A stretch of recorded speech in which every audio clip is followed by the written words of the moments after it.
While I've cleaned and protected plenty of fabric tops on camera before, I've never gone so far as recolouring them. So stick around to see me cack-handedly attempt that with a minimal amount of masking tape and a maximum amount of Renovo Reviver.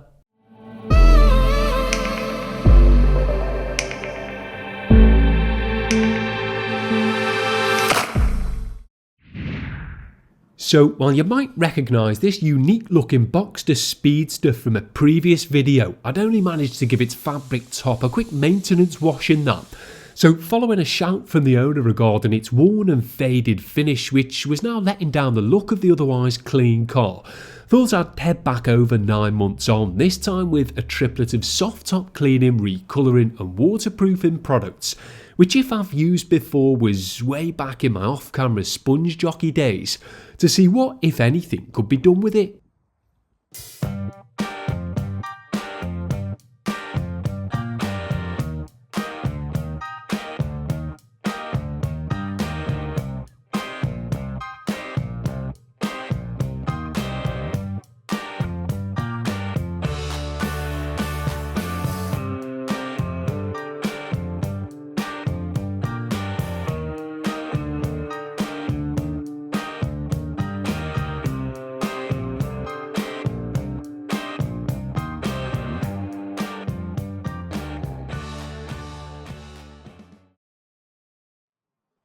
With the top being covered in loads of unsightly lint, the pre-rinse that Renovo recommends to not only remove loose dirt but also help their dedicated cleaner more evenly disperse and penetrate would hopefully take care of some of that. So use the old Kranzle at a safe reduced pressure to initially spray things down. But if you don't have an adjustable washer or are just reluctant to use one on a fabric top, then a hose pipe can just as easily be used for pre and post clean rinsing instead. While this fabric top looked to be more washed out than deeply ingrained with dirt, it was still important to thoroughly clean its fibres to give the Reviver product the best shot at adhering.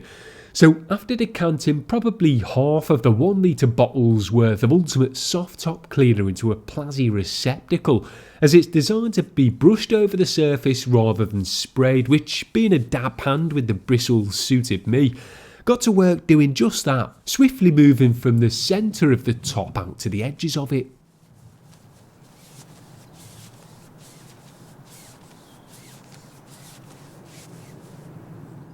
Brushing a product directly onto the surface like this is, in my opinion, preferable to spraying it over, especially when working outside.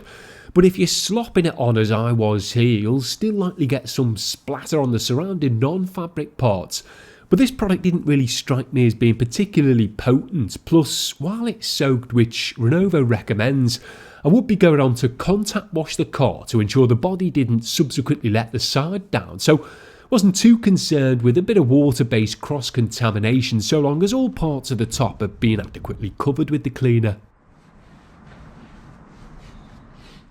While I probably could have got away with just soaking and rinsing this particular top, it's still good practice to thoroughly agitate the tightly woven fibres over to help tease out any ingrained grime. So went ahead and did that with a trusty plastic bristled Vikan upholstery brush, which served to confirm my suspicions that it was pretty clean to begin with. There's no grotty green thumbnail where the froth was created. But generally speaking, when a fabric top is in need of recolouring, will also likely be in need of a deep clean. So you should always aim to spend at least a few methodical minutes mechanically agitating your cleaner like this, just to ensure that the material underneath is left as clean as it possibly can be.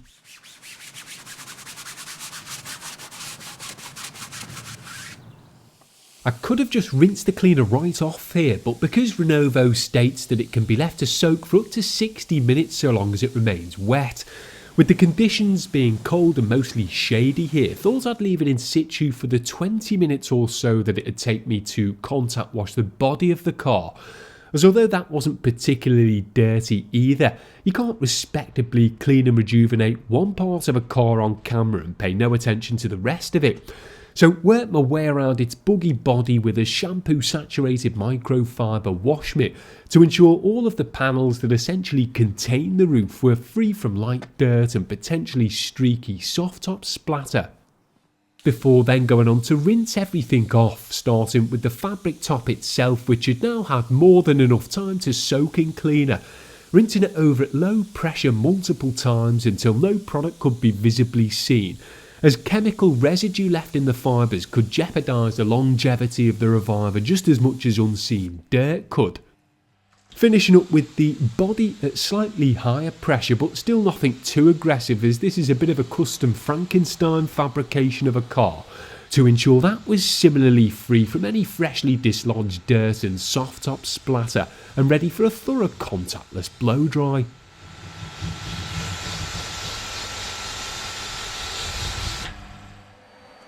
My big Bruhl blow dryer was then used in single turbine mode to first dry the damp top off, as I didn't want to add any more work to the impending delinting session by drawing a towel over it. But so long as you don't blast things too violently, this can be a great way to quickly dry taut material like this, so spent some time getting my flick on to ensure the majority of the rinse water was driven out of the Boxster roof's fibres. And while I had the blower to hand, it made sense to thoroughly dry the body off with it too, this time in twin turbine fashion, as while the car wasn't super slick and hydrophobic, which is really what you want for effective contactless blow drying, was still just about repellent enough for it to work. But with this video being more about the revival of the fabric top, won't bore you with too much extended footage of that.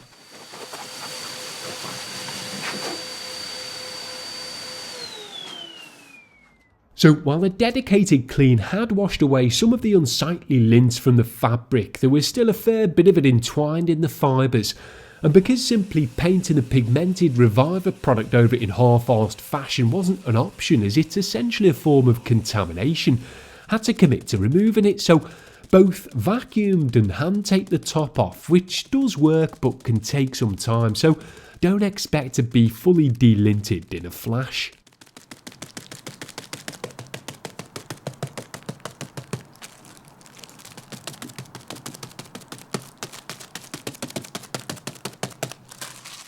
Now, in an ideal fabric top revival world, you'd then go on to fully mask up and cover every non-fabric part of the car to prevent contaminating it with any stubborn black splatter. But rarely is it ideal, hence why I was working outside in the cold with a cold for free, so just ran a bit of thin masking tape, which is all I had to hand, as because I aim to get jobs done in a single sitting, don't really have time for fully masking up along the top part of the windscreen and the edge of the rear one, but I would also have a few towels, an all-purpose cleaner and a panel prep type product to hand for if things got a bit messy, but feel free to spend some time taping up your own car to whatever sticky standard you see fit.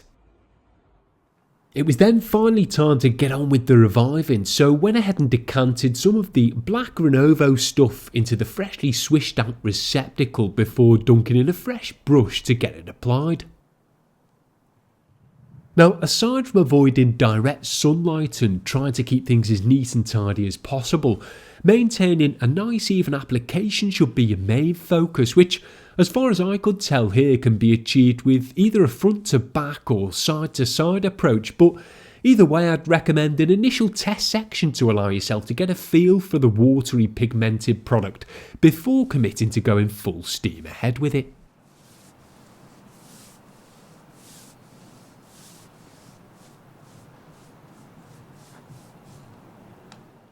When it came to the edges, I took advantage of the previously applied masking tape and worked the bristles right up to and even over it to ensure that there wouldn't be any narrow strips of untreated fabric. Then around the sides, which I'd intentionally left unmasked, teased the reviver primed bristles in behind the bits of trim there, as it wasn't completely tight to the top, and so made use of that fact to achieve a nice fully tucked finish.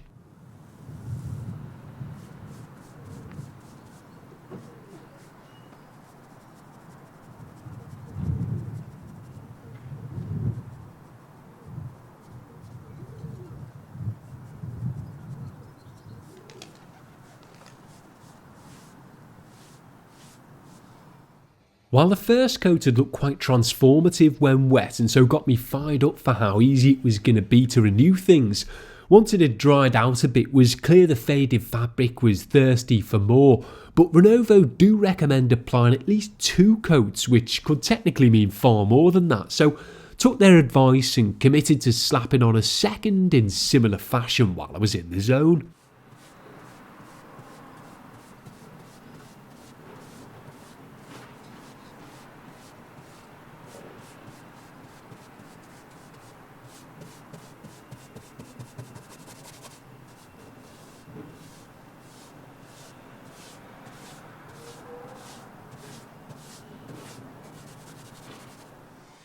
So after a couple of coats of Reviver, the top definitely looked darker and more replenished, but upon closer inspection it also served to inadvertently accentuate what looked like previously inflicted close quarter pressure washer swashes and squiggles which had irreversibly messed with the mojo of the fabric.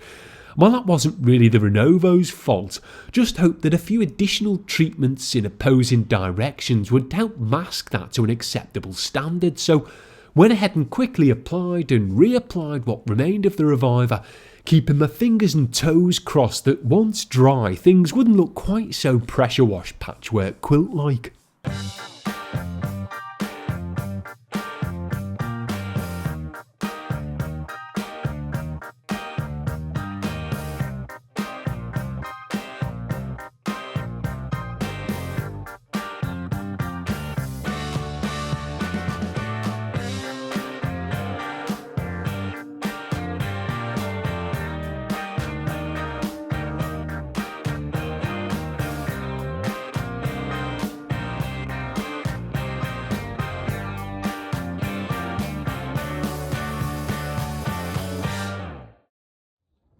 Now, although I could have cheated for the sake of a successful looking video and grabbed some aftershots while the 4th and final coat of Reviver was still damp, that'd be doing you dirty, so hit it with the hairdryer fair and square and gave it some additional time to dry naturally while I tidied up off camera.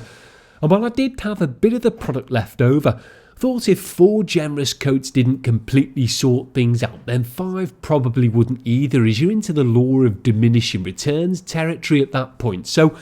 committed to calling it a day for the recolouring there by removing the masking tape and thoroughly wiping the surrounding glass, paintwork and trim down with a panel prep prime general purpose towel to eliminate any light spots of black tinted splatter,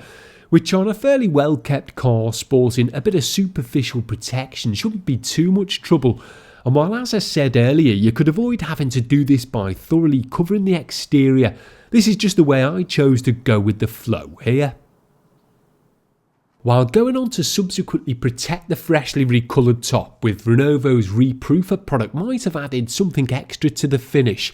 That requires 24 hours of Reviver cure time, so unless I was to camp out in the garage overnight, unfortunately wasn't going to happen here. But it's not absolutely essential, as the Reviver won't wash out if it isn't subsequently proofed. It just helps to guarantee longevity and likely make things a tad easier to keep clean going forward, so of course apply it if you can, but no biggie if you can't. So while I think Reviver coats number 3 and 4 did make a difference, the fabric top still didn't come out quite as well as I'd hoped, at least not in the flesh anyway, as I could still from certain angles discern the marks shown earlier, but maybe that's just me being fussy or overestimating the product's capabilities. Still, it's content. The car and the top in general were looking better overall for my 5-hour faff, and it's another product type that I can tick off trying on camera. Now, I'd be interested to hear of your Renovo based trials and tribulations, so feel free to drop them in the comments, but for me here it was time to head home via the Harry Potter tunnel to scrub my mitts and warm my cockles, so I'll leave you with a list of links to everything used in the description below, and we'll hopefully return sooner rather than later with a Pininfarina inspired headlight and rear cluster restoration.